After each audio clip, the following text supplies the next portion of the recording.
So, despite not getting to bed before, like, I think I actually got to bed by like 3 o'clock this morning, but lately I've been staying up until like 5. And then I've been struggling to get up in the morning, naturally. Also because I've been getting more sleep than I think I've ever been accustomed to, or at least since as a kid. But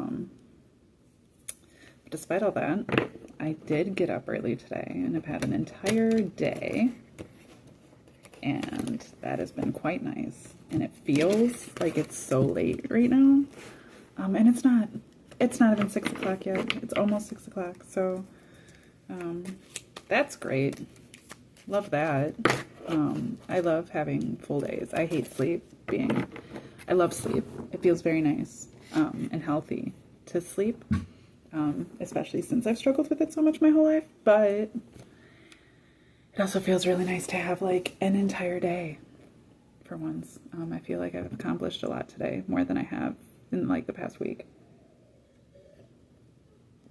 So that's been wonderful. I am going to do a read with these Adventure Time cards again, because I really need to wear them in. They're so stiff. Also, it's such a fun deck, and they're really intricate. I realize that my next read is gonna have to be with just the pink tarot, because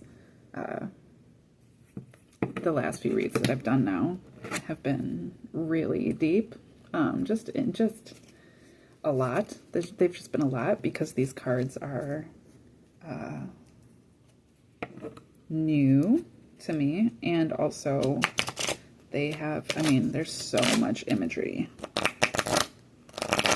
which is beautiful and wonderful, and I love it. But it does make for longer reads, which ultimately isn't my goal. I would like to have my reads be like 40 minutes, around 40 minutes.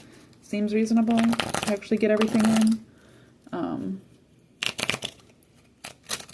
Also because that's like a reasonable time to be able to actually sit and watch and listen. I don't know how it is that any of you are actually engaging with these things, but I know that I had a read. Was it with these? I think it was my last read with these. It was a 2-hour read. Granted, I'm pretty sure I talked for like 40 minutes to begin with, but that's a bit much. I obviously can talk all fucking day. I never shut up. Never have, never will. But I digress. I'm not trying to take up people's entire days. I'm trying to get the information out into whoever needs it, without taking up the entirety of your existence. So that is where I am at right now. Okay, they're gonna take a minute. All right, but I also have these oracle cards. Let's start with one of the oracle cards, since I didn't get to many of them last time. And they love just, these cards come out, and maybe it's because they're bigger. These are big cards. Maybe that's why they come out so quickly. I would like to slow it down a bit. Okay, let's get an oracle card to start with.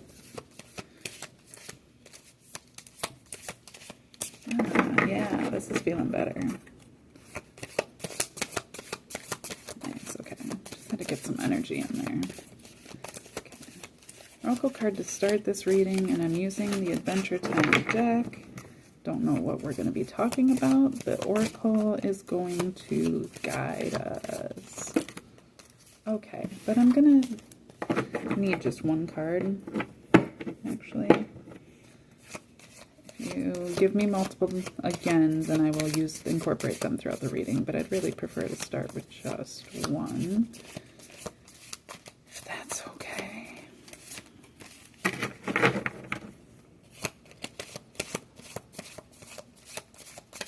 Of course, I complain about them coming out too quick, and now they're not going to come out. That's all right. We're balancing things out. That is okay. Today is definitely a day of balancing out energies. That's so many. Is that really what you want? You want me to read all those? Okay. It keeps giving me like 3 and 4 at a time. So we're just going to take that. I got 4 that came out, and they came out face down, which is great. So I think I'm actually going to hold off on reading them yet, and I'm going to get some tarot out, and then we will read them all together. Okay.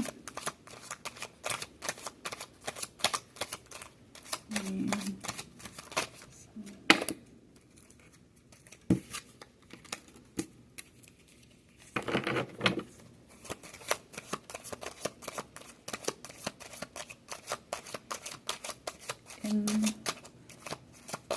the reverse, upside down, or not upside down, face down, please. Okay. Jeez Louise. My energy's a bit chaotic today. Not really, I've been alright, but I just started my feminine cycle. I know that's a little too much information, sorry, but that's why my energy is the way that it is right now. Which can, listen, I know that's already too much information, but for any women that happen to come upon these things, like, they will understand and can probably appreciate. I have PMDD, or at least have been diagnosed with it, which generally makes your PMS last multiple weeks, like 2 weeks. At least. Sometimes it's almost like your hormones are out of whack the entire month. And it used to affect me to the point of leaving me like just emotionally so incredibly unstable. And it's part of why my suicidal ideation was always so bad. My gender dysphoria was always so bad. It would trigger both of those, and it would last for at least 2 weeks, and then my period would last a week. So much of my life was, since I've developed, has revolved around me just being absolutely insane. And I've healed that to the point that I'm pretty much normally right on schedule with my cycles. They're pretty reasonable. Nothing out of the ordinary. My hormones aren't entirely crazy. I actually did notice last week, there was like, was it last week? There were like the beginning of last week, there were several days that I was incredibly horny, like unbearably horny. And then there was several days where I was like just eating like shit. That's always a good sign. That's when I knew. But that's normal. Like, to be able to experience normal feminine cycles is wild, because that was just never the case. My hormones were always absolutely insane. And I'm a grown adult now, and they seem to have evened out. So if you're under 35, there is still hope. Hang in there. Okay. But I did get this extra one to come out, so I still want... Can I get 3 more cards, please? 3 more cards. Sometimes I love the sound of the cards. Sometimes it's a little much. Green apple. 3 more cards, please. I'm shuffling one more time, and then I'm just taking them off the top. I'll take one from the top, one from the middle, one from the bottom. Whatever I need to do, but 3 more cards. 3 more cards, please.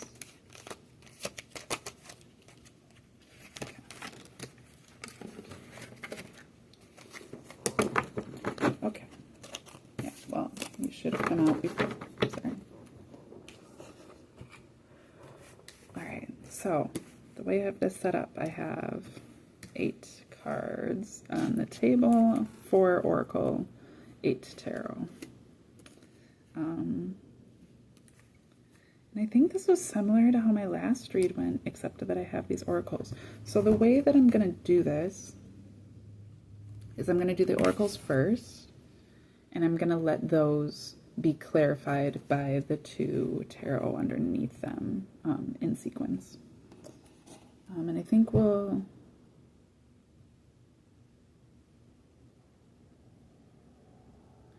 going to read the oracles first as their own story, and then we're going to get more in depth as I go through the tarot. That's what we're going to do. These cards are so pretty. Okay, so the first one I have is Monkey in the reverse. Then I have Plane of Mars in the upright. Oh, that's neat. That's a cool card. In the upright. Affections in the upright. Secret messages. And Roots in the upright. What a beautiful...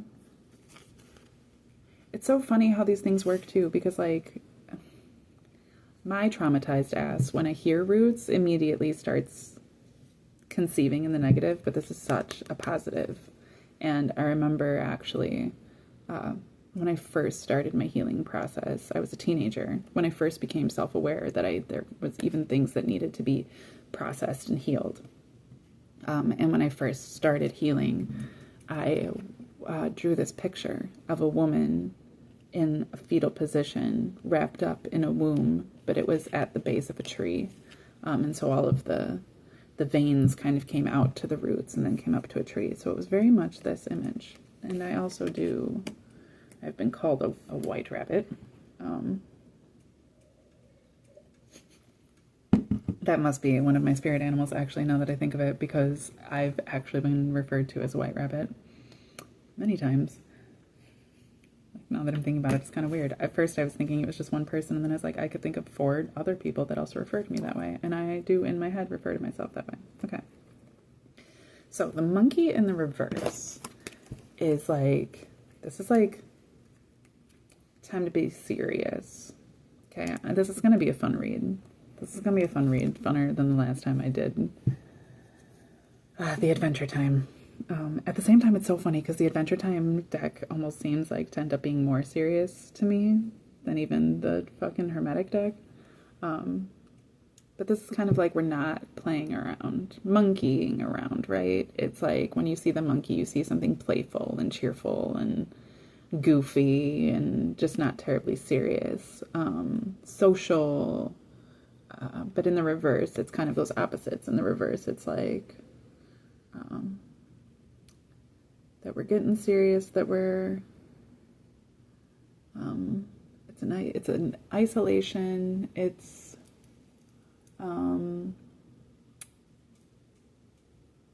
yeah, so far that's what I've got, is like a seriousness. Then we have the Plane of Mars, and what an interesting card this is. First off, it's the Plane of Mars, yet there's like these old Roman temples, Grecian, Roman, Greco-Roman temples that are all destroyed.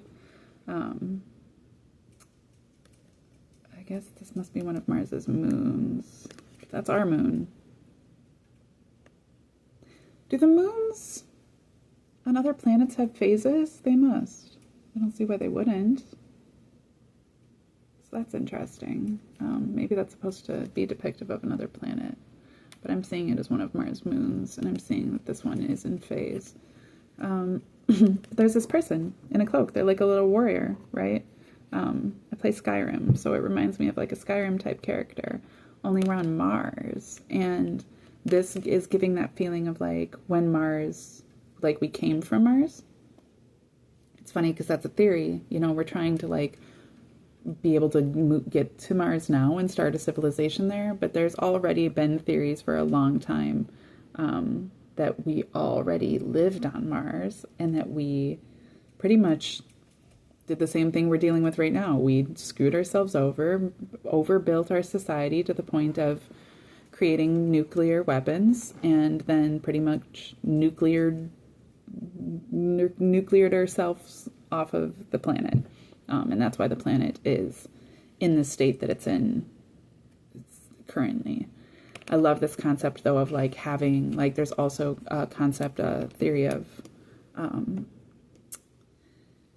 an alien race, Martians, essentially seeding the Earth, that the Earth has been seeded from multiple civilizations, extraterrestrial civilizations, Mars being one of them. And this is kind of denoting, like, Mars having been where, like, the Greco-Roman civilizations were originally seeded. But then this gives the feeling of, like, going back there and reclaiming ourselves. That's the feeling I'm getting from that. Affections. Like I said, this is like a secret message. This is, you know, we have the moon with the mark of intuition here, but it's kind of like, yeah, it's like a love message, you know, like a message in a bottle kind of deal.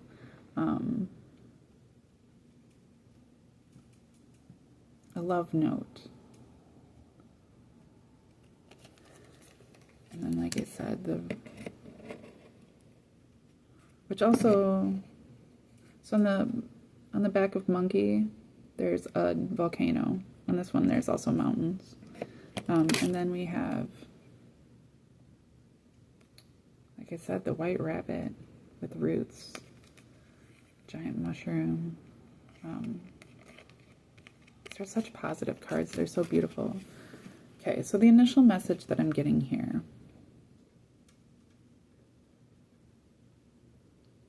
is the importance of taking oneself seriously in order to build out of what has been destroyed or what is currently being destroyed, or to build something new. You know, I was talking to a friend earlier about self-love and care and the importance of it, and how, you know, it's very common for empathetic people to tend to compromise themselves for the sake of others, and to have these people-pleasing qualities. And to, how did I tell him that he has extremely low standards for other people and then extremely high standards for himself, which is a beautiful quality to have, but ultimately is not balanced, is not fully personally responsible, and is not fully beneficial to anyone. All that does is ultimately it ends up making excuses for people to take advantage in ways that are likely unjust. It validates that we're not worthy as givers of the same things that we wish to receive, which is just not true. And yeah, it creates this unequal yoking of an individual.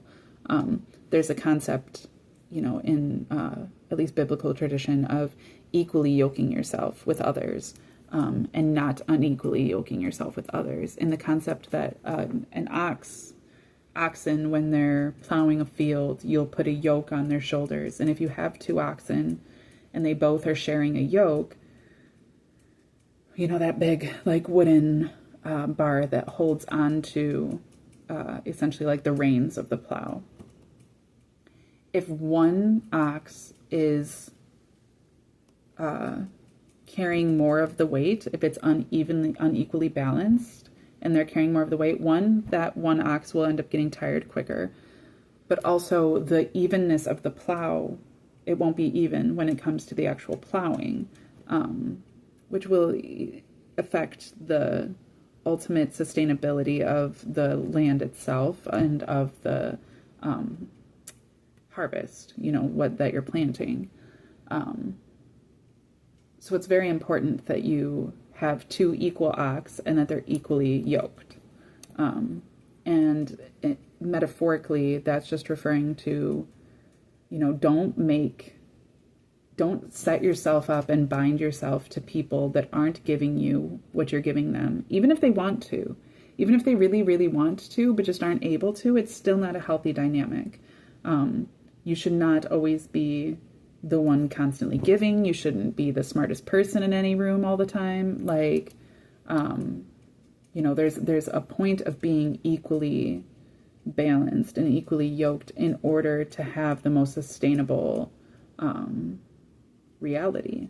And like, you know, this is a good depiction of an unsustainable past, and then being presented with the opportunity to build something more sustainable, you know, and the importance of taking that seriously, of taking yourself seriously,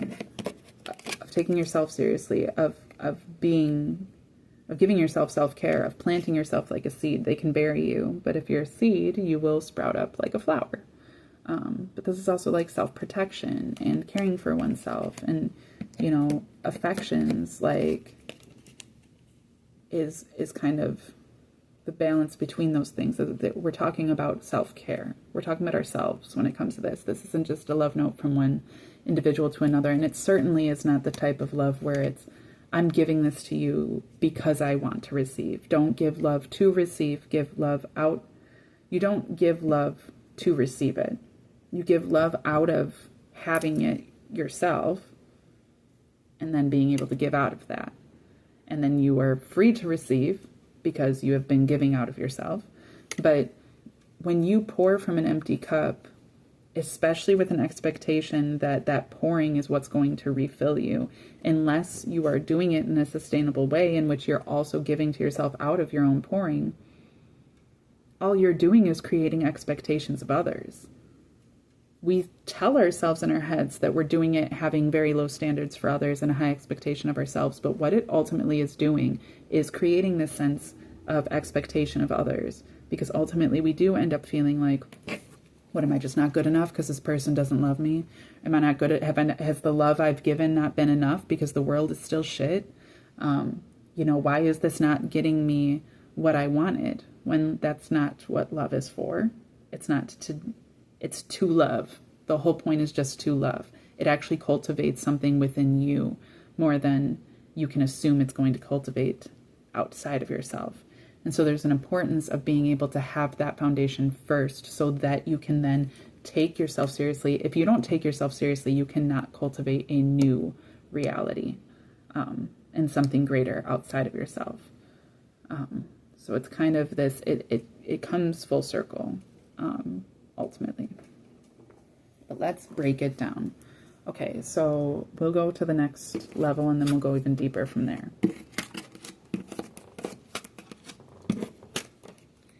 Interesting. So out of the entire deck, we have these two cards that I actually got in the first reading that I did with this deck. We have the Three of Coins in the upright coming out under Monkey. We have the Three of Wands in the reverse, just like it was in the last reading, coming out under Plane of Mars. We have the Four of Coins in the reverse, coming out under Affections, and we have the Five of Cups in the upright, coming out under Roots. Okay. This Roots card's doing a lot for me. Okay, so the Three of Coins in the upright, coming out under Monkey. Taking oneself seriously. Monkey in reverse. Taking oneself seriously. So like I said in the last read too, like this is... Lumpy Space Princess is not known for being... She's a funny character. She's a funny character. You don't tend to take her seriously, but she takes herself very seriously. And like it's being depicted here where, like, you know, I should have looked it up what Jake and Rainicorn's kid's name is.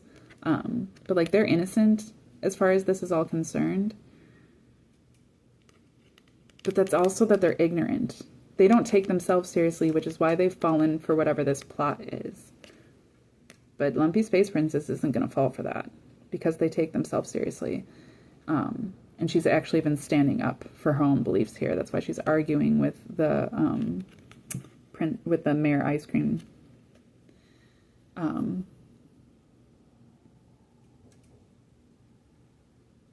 Yeah, it's an interesting one because Lumpy Space Princess actually does kind of, and I don't know, I mentioned this in the last reading, but maybe you didn't watch that. When it comes to this Adventure Time deck, I only watched Adventure Time for the first, like, maybe couple seasons. I'm pretty sure I only watched, like, the first season and then randomly a little bit of the other stuff. So there's a lot of characters I just don't know. There's a lot of stories I don't know. If it resonates with you in some other direction or is somehow deep or anything like that, by all means go with it, because I don't know the show well enough to always know the characters by name or what it is that they represent. I'm very much going off of this just like a regular oracle. I just happen to know some of the characters, like Lumpy Space Princess, but I don't even remember what this little elephant lady, I don't remember what her name is. I kept calling her Buttercup in the last one, and I don't know if that's accurate or not. Blossom or something, I don't know what her name is, but I've seen her, but like I only assume that this is Jake and Raina Karn's kid. I don't know, I'm just assuming. Pretty sure I'm right. I should probably check into that, but what I can tell from the card is that it's talking about taking yourself seriously. And it's taking yourself seriously even when you can see that, like,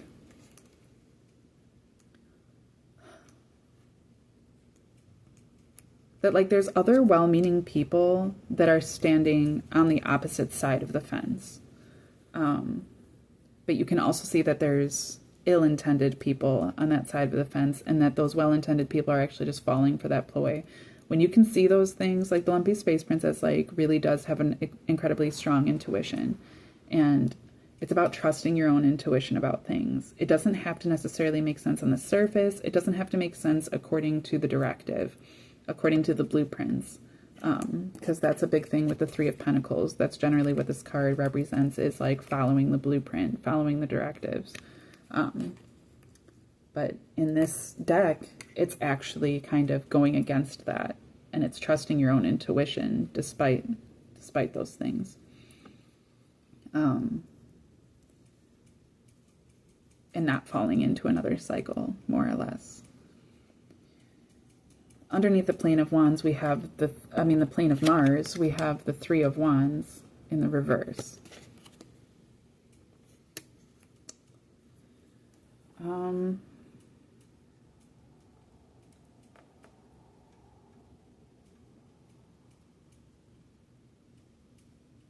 So normally the Three of Wands represents opportunity. And actually, normally the Three of Wands card, or at least in the upright, the Three of Wands card tends to look very much like this. In the regular Rider-Waite Tarot, the person in the card is standing and holding on to their own wand. This is a sword, but it's holding on to their own wand and are looking out into the distance with the sense of opportunity and the sense of adventure. But in the reverse, now the thing about this card in this deck, in the Adventure Time deck, is that this character is winking. I don't know if you can see that in the thing. This king is winking. And he's got this suspicious look on his face. And so it's kind of got this energy of like a trickster. And like he's the king, so it's kind of this concept of like not just that opportunity is presented to you, but in the upright it has, and in this deck it has this feeling of directing opportunity, like kind of being in control of what opportunities are available. And in the reverse, and in this position, it's giving me this feeling of not taking no for an answer, not being distracted by the intent of others to dissuade you from opportunity for whatever their own benefit may be, being willing to continue to climb and to work and to go through these things, despite, like, it's so weird, but in this Adventure Time deck, the Three of Wands really gives me this, like, where normally I would see it as a card of opportunity. In the upright, this card is giving me like an opportunity to fail and an opportunity to be taken advantage of or to be misguided. And in the reverse, it's like, again, we're trusting our own tuition. We're moving forward. We're not falling. We're not falling for it. The Four of Coins underneath affections.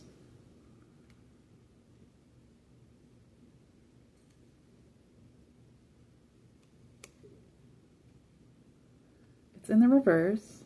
And at first I thought this was BMO, but this is obviously a different character. It looks... Oh. Okay, well, you can see in this card. So they're holding on to 3 pentacles, and then this is also a pentacle, but it's dark, and they are displeased. And they almost look like some type of, like, maybe they're, and just because they're holding the coins, like maybe they're some type of like ATM sort of deal. Not like an ATM, like a toll booth. A toll. And they're holding on to these 2 coins. They're not happy though. And it's almost like, because this coin on top, you know, is black, and it's almost like what they're receiving isn't what they wanted. Like, I'm thinking that maybe they're like glued to this box, and so they can't get to this other pentacle. So they're like, there's a sense of loss. There's a sense of receiving what one doesn't want to receive. And kind of, it actually has 4 of Cups energy to me. Almost like, I don't want to receive what the universe is giving me. I want what I want. But it's in the reverse. And so it's kind of this concept of humility, of being willing to humble oneself, and of alchemy, of being able to take what's being given and to make the most of it. Underneath affections,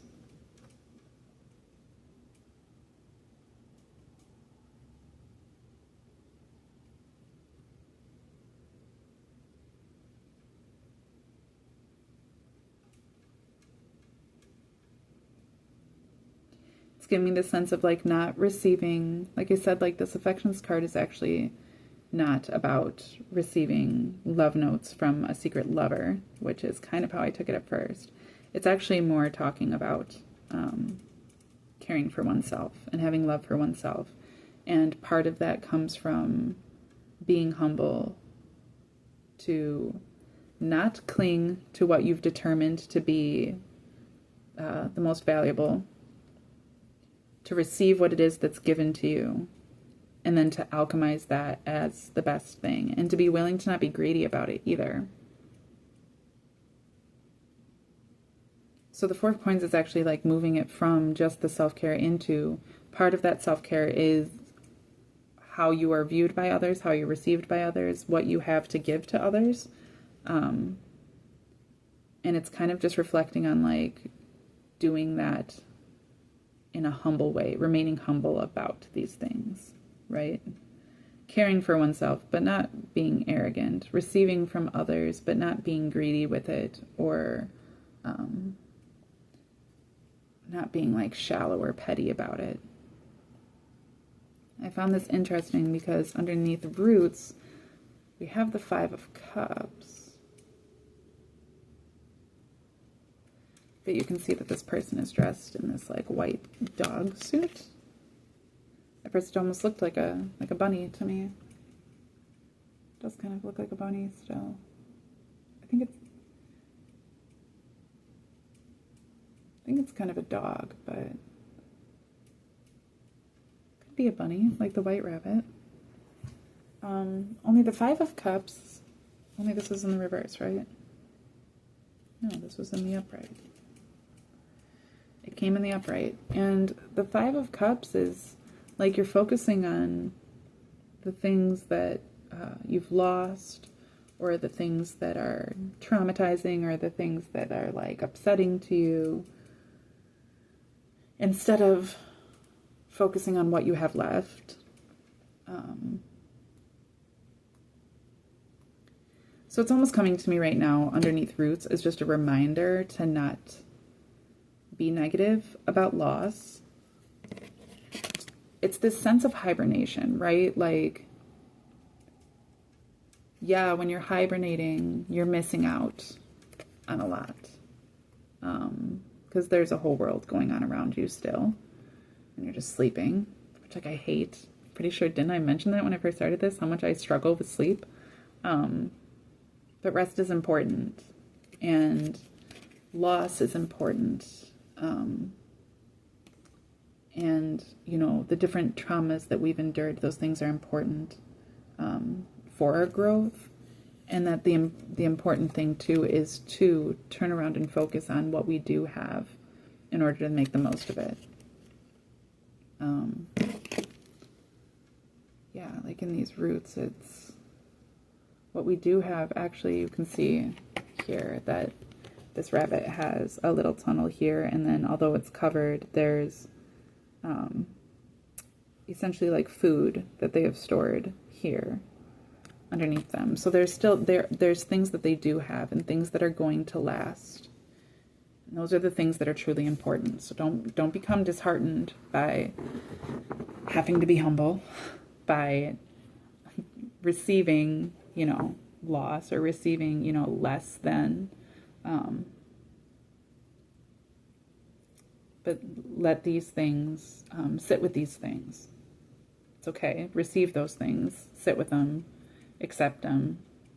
And then we'll move forward. Then we'll move forward from there. So this is kind of, it seems like the second layer. The first layer is the initial, just like being able to kind of sit down with yourself and look ahead and say, okay, this is what I want. This is my end goal. This is what I'm working towards, and this is what I want to see. And now we're getting into what it looks like as you start to break that down. And it looks like a lot of inner work. Looks like being humble, trusting yourself, not falling for the illusions, and not falling victim to a sense of loss or having to be patient in any sort of way, but being willing to focus on the positives in order to move on to what it is that you really want to see ultimately. Okay, and now an even deeper layer underneath monkey and the 3 of coins is the strength card in the reverse.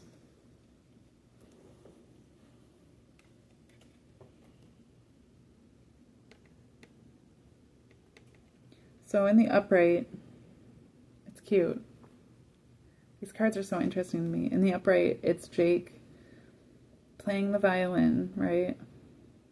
But he has this, you know, like these circles on his cheeks, like he's being bashful, or he's blushing. And it's giving me this vibe of like,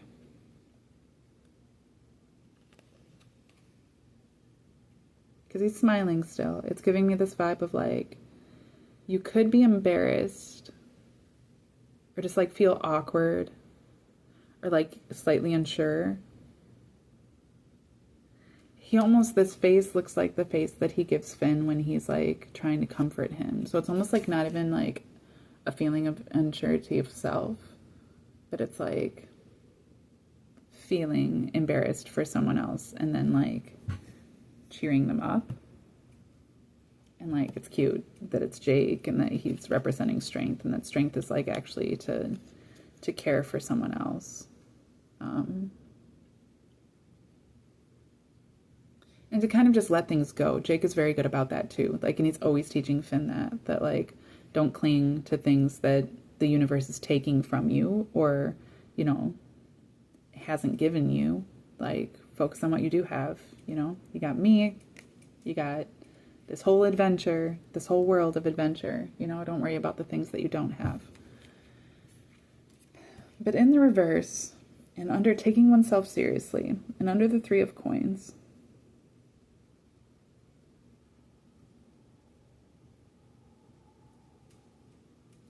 it's this feeling of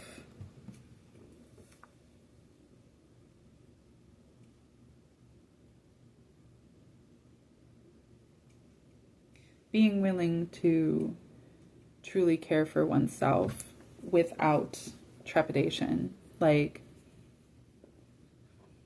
being willing to even be selfish out of necessity.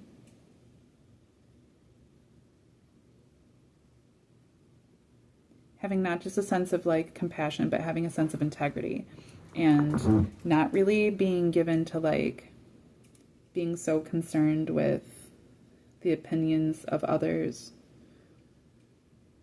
and not prioritizing others' needs over your own. Others' needs become part of your needs when you are truly caring for yourself, because no person is an island. And so when you really start to learn to know yourself and really start to know yourself on these deep levels, you start to realize that you are intrinsically connected to the grander experience, and thus caring for others and caring for the sustainability of all life becomes an essential aspect of caring for yourself. So you can't be afraid to step out on your own and to prioritize your own needs, because that is how you care for the world around you. And then we also got this card, but it was in the upright the last time. We have the Six of Cups underneath, our Three of Wands in the reverse, and the plane of Mars. And the Six of Cups is in the reverse. So normally this card is a card of nostalgia, but in this deck,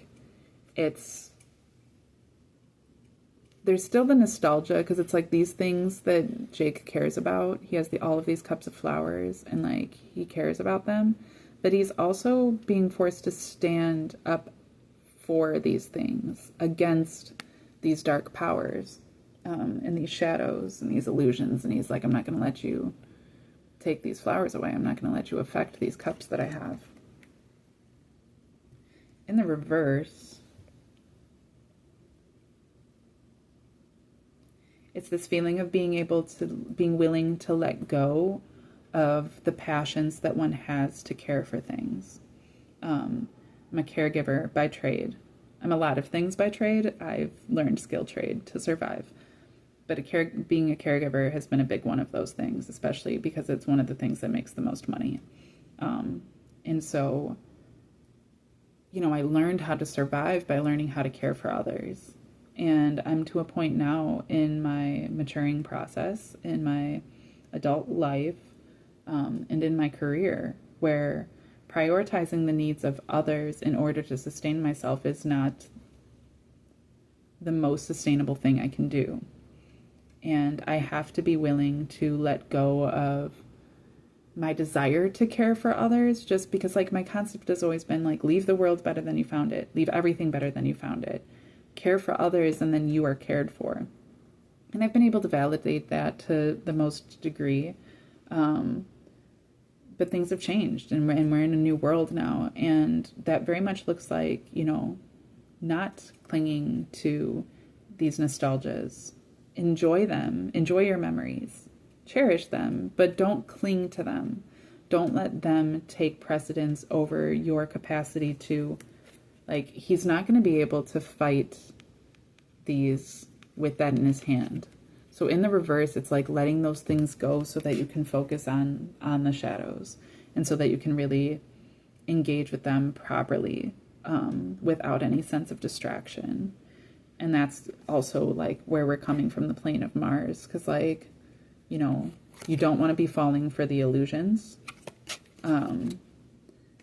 even the illusions of like happiness, the illusions of like pleasure and comfort and joy, candy canes, and he's having a little party, and he's the king of this candy world, and everything's so positive. But in the reverse, it's like so much of that is illusionary. In this time, like I said, still have your memories, but at the same time, like, be willing to release them, to not cling to them for a sense of identity, because we're moving into a new world. we're moving past all of the things that have existed prior, because those things weren't truly sustainable, and we can see that now.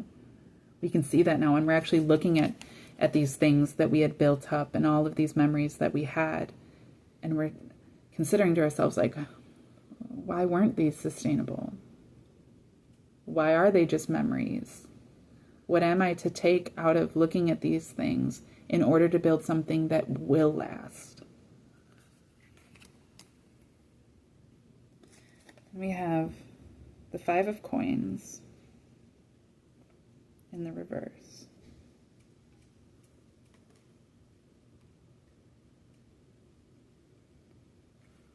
The 5 of coins in the reverse. Okay, so these characters are bionic. This is like a bionic person, and this person is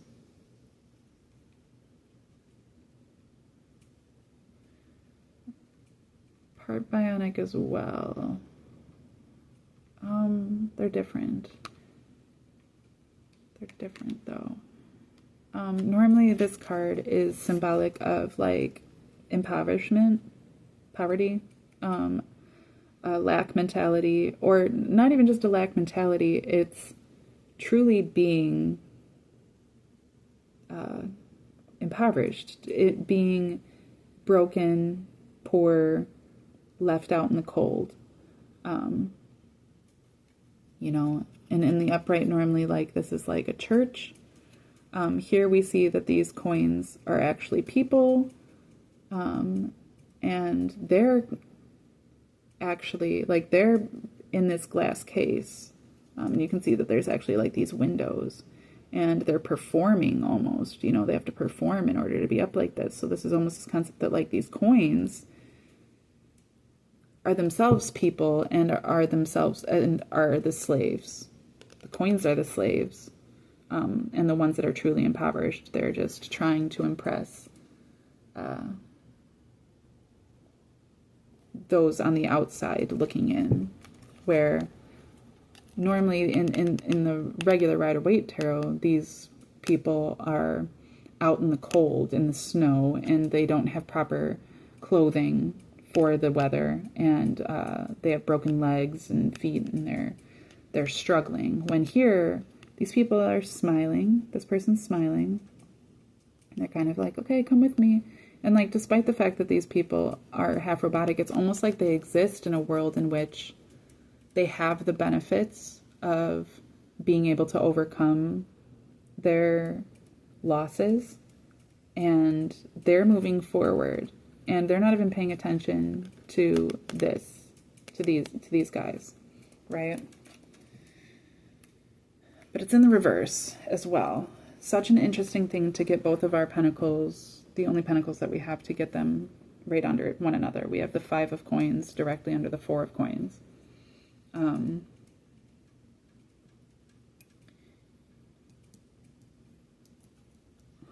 it's all under affections.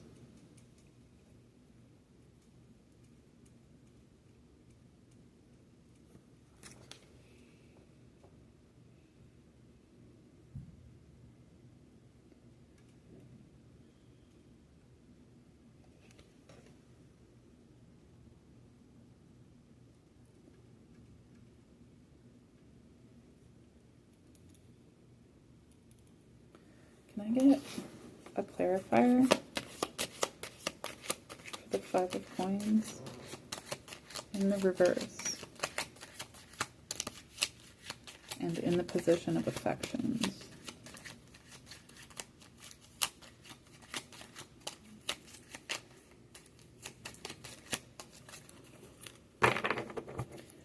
Clarifier for the 5 of coins in the reverse in the position of affections.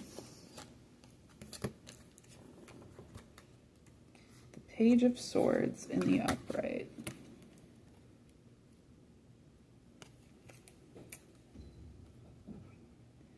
And this card, this person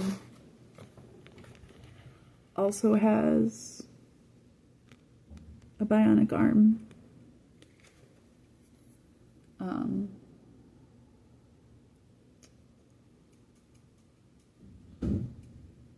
So interesting, because this is very reflective of like almost like the Strength card, right? You have like this giant tiger with this woman, this girl, assuming, and she's a warrior, and the cat, it's the giant cat is like calm. So it has strength energy. It's giving me strength energy, which is so interesting how strength came out this way.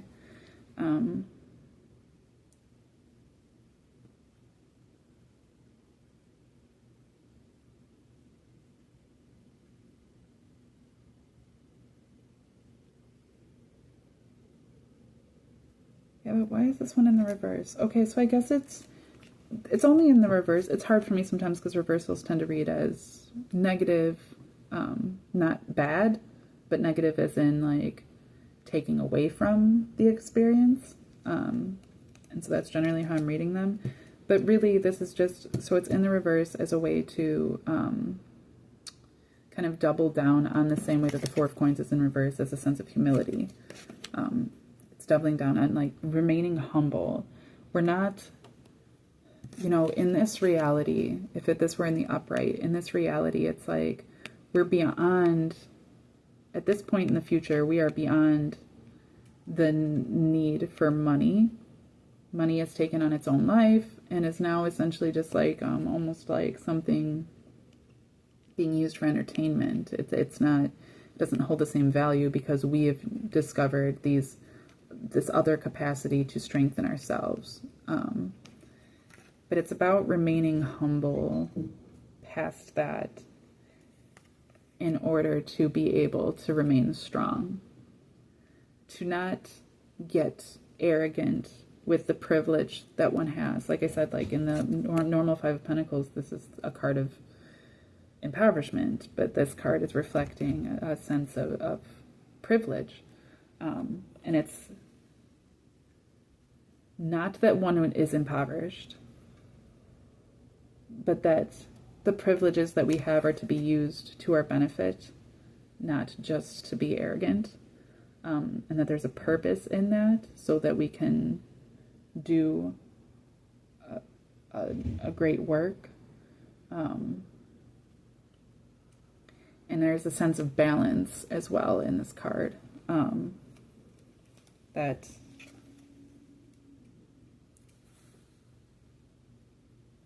the advancements that we are finding in this new world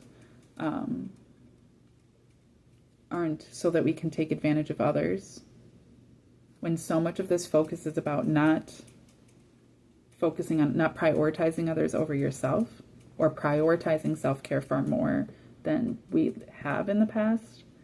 This is a reminder that like the purpose of that isn't so that we can just be like happy and now I'm happy, so fuck everything else. No, the concept is still to leave the world better than you found it. It's still to be a warrior for balance and for love, and to fight for the things that we care about. But it's in a humble way, and it's in a way where we're just trying to rebalance things. We've gotten out of balance with our people-pleasing tendencies, and it's bringing that back into balance so that we can actually see sustainability. Because ultimately, this lavish lifestyle that we were living back, you know, in the Roman days, like it collapsed. It wasn't sustainable. You know, it's not just fun and games all the time. It's about being able to take things seriously and actually, you know, take the time that it takes in order to really properly love ourselves and thus be able to give that love to others. So then the final card that we have out here, beautiful. It is BMO in this one, and it is Temperance, the Temperance card. It's in the upright. And here we have BMO with a duck and a chicken in the water. BMO's floating above it. They're a game system, so they can't actually be in the water. But they are happy as shit. And it's funny because they're technically playing themselves, right? Playing with themselves, but it's not like that. They're playing themselves, but in a way that's beneficial and that's in balance and that makes them happy. you know, and it kind of gives me this feeling of just like, temperance normally I'm taking innately as patience, and then a balance with patience of like a balance of like moving forward and waiting, a balance of being in the masculine and in the feminine.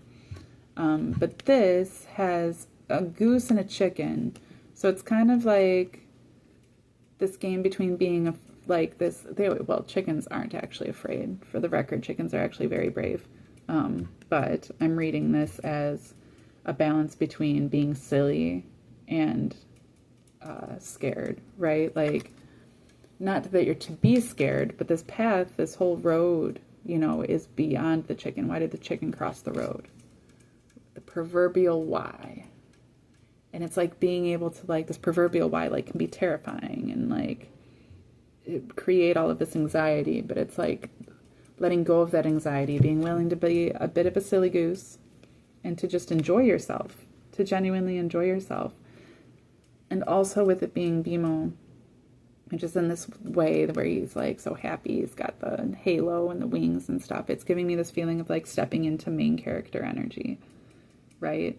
You're not being played by the game. You're not an NPC.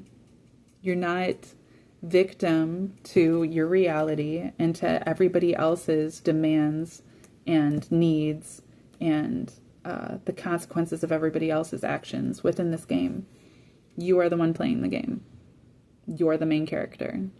You are Dragonborn. And it is on you to create for yourself the world in which you care to exist. I struggled with depression my entire life. I've said this in other videos, but from the time that I was 8 until the time I was 30, I was actively trying to kill myself consistently all throughout the year.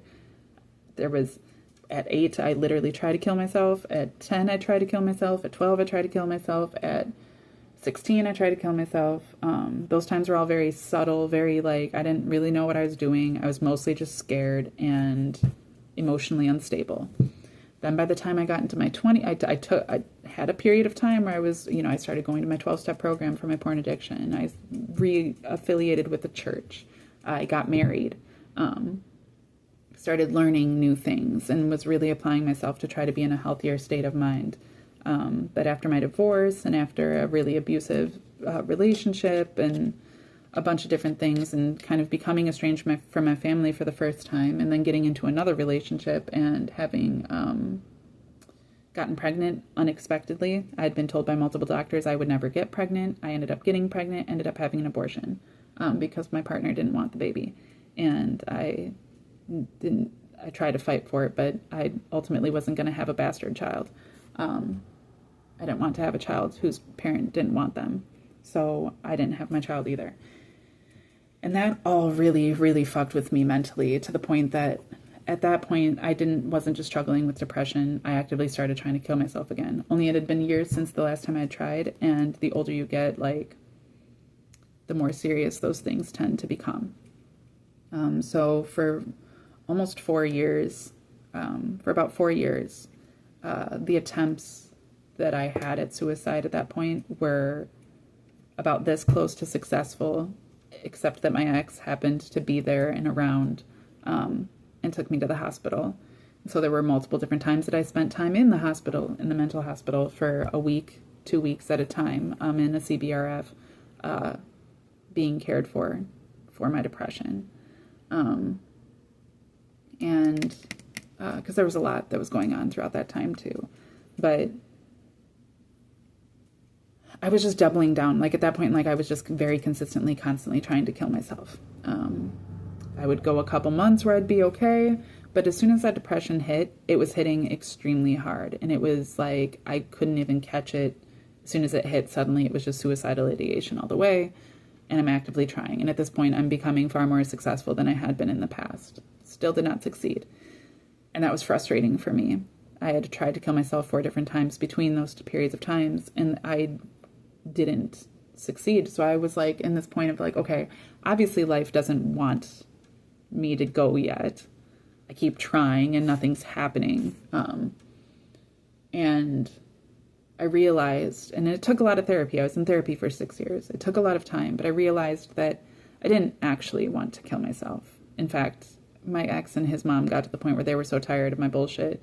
They were tired of my mental illness. They didn't know how to handle it. They didn't know what to do about it. So they got to the point where they were like, you know what, just do it. You keep saying that you want to kill yourself. You keep trying to jump off the edge. Like, we're not going to stop you anymore. Do it. We don't care.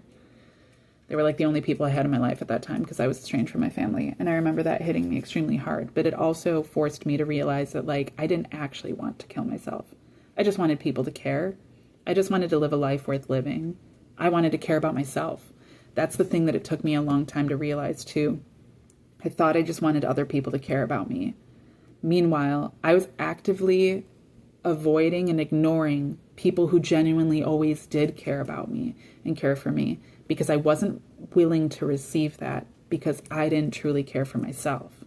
And so I almost saw those people that cared for me as stupid or as weak, or they must be lying because I can sit here and act like I care about myself, but I know that I don't, and I didn't know how to, and I felt like, how could you if I don't for myself? So they must be lying. It was very, very hard to receive those things, and I struggled with that for quite some time, and I'm so thankful to have had the help that I had. But ultimately, I realized that I wasn't giving them a chance to love me because I didn't know how to receive love, because I hadn't opened that up in myself yet. And so I slowly started to care for myself. And at first it started as just at the hospital. That's what I was forced to do. I woke up every day and made my bed, and because that's what I was told I should do to help myself. But the more I did that, the more rewarding it did feel. And it felt nice to get into a bed at night that was already made, and to see that I had taken that time to care for myself, even that tiny, tiny bit. Literally making my bed every day was the first step in me actually learning how to properly care for myself. And it's something I still do. My room isn't terribly clean right now, and like I have clothes on my bed, but like my bed is always made. It's the first thing I do. And I just, when I see that it isn't made, I make a point to make it because I've trained myself that's the first step in self-care. And that it was my incapacity to love myself that was keeping me from being able to receive love from others. And that was hurting other people. I was hurting the people that actually cared about me. And I was doing it because I was trying to convince myself that nobody actually did care about me, and what a miserable life to live. And when I realized that I didn't want to die, I just didn't want to live such a miserable life, I started doing these things to make sure that life wasn't so miserable. It took years. But by the time I was 30, I'd gone through enough heartbreak. I tried to kill myself enough times, because even then I started drinking for 4 months straight, hoping that I could get depressed enough to finally get into that mindset again, and then off myself. My dad had died at 30, so I was really hoping that I could die at 32, right? I couldn't handle the idea of being older than my dad had ever been. That was a really hard year for me. But when I ended up being older than he had ever been, something in me changed. Life changed. There was all these different steps that led to this, okay? But at that point, I realized that I was the main character in my game, and that it was okay to enjoy myself. In fact, I enjoyed enjoying myself. And I enjoyed myself when I enjoyed myself. And suddenly I didn't need to constantly have somebody around, and I didn't leave everything a constant chaotic mess. I liked taking care of myself because I enjoyed myself. I started treating myself well, which helped me to start really treating other things well. And again, that took 5 years until I finally got to a point where I really could start prioritizing myself in order to properly care for myself so that I can provide for others outside of myself. Something of actual value, not this shallow, please just love me and care about me in a way that I'm not willing to or capable to do for myself. It was selfish back then to be that way. That was truly being selfish. It's not selfish to not play a fiddle for somebody else when you're not willing to do that for yourself. It's selfish to not do that for yourself. When you are willing to give yourself the proper care that you require, you are capable of beginning to start giving the genuine love that you want to give to others, and that others are capable of receiving. It takes being humble. It takes recognizing your privilege. It takes being willing to receive what it is that you're being given to be willing to walk away from the things that just are no longer serving you. Even if they seemed like they were really good, pleasant things. They become illusionary after a period of time, and you have to be willing to walk away from those things, to not focus on those things. You know, you have to be willing to trust yourself, to take yourself seriously, and then to move forward into this world that you really want to see. To recognize that these things weren't working, and so I'm going to quit doing those things over and over and over and over again. I think about the Roman Empire every day. Okay, I don't, but it is part of, I do think about it. And I think about it because of this.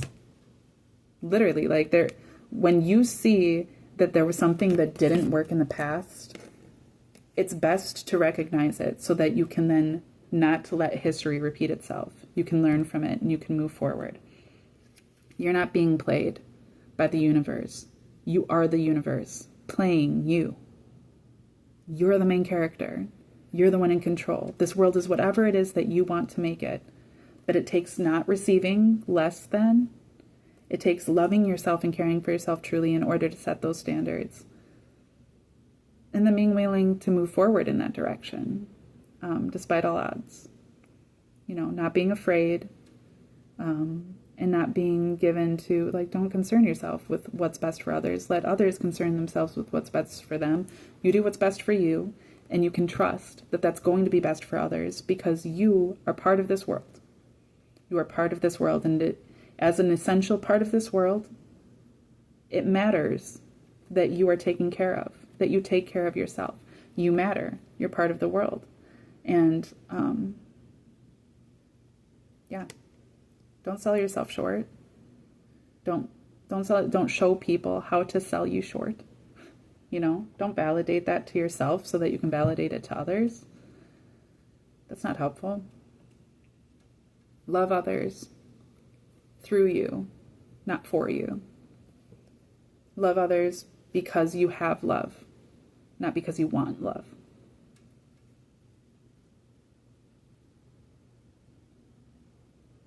Defeat Alduin. Just kidding. You probably don't play Skyrim, but you should. You should. Defeat Bowser, right? We're all fighting the main dragon. It doesn't matter what game you're playing. There's some dragon that we're fighting. And this is what it's going to take. Stepping into main character energy. You got this. The video is about to end, so I will see you in the next one. Hopefully this does a lot of good for you. I love you. Love yourself. Give yourself a little extra care. Give yourself 15 minutes today to just love on yourself. Literally touch yourself. Love yourself. Rub your ears. Touch your hair. Take a nice bath. Take a nice shower. Eat something that's good for you. You know, listen to a song that makes you feel again. Do something new. Do something for you. Just for you. 15 minutes of a 24-hour day. Just for you. And, I don't know. Yeah. I love you, and I will see you in the next one.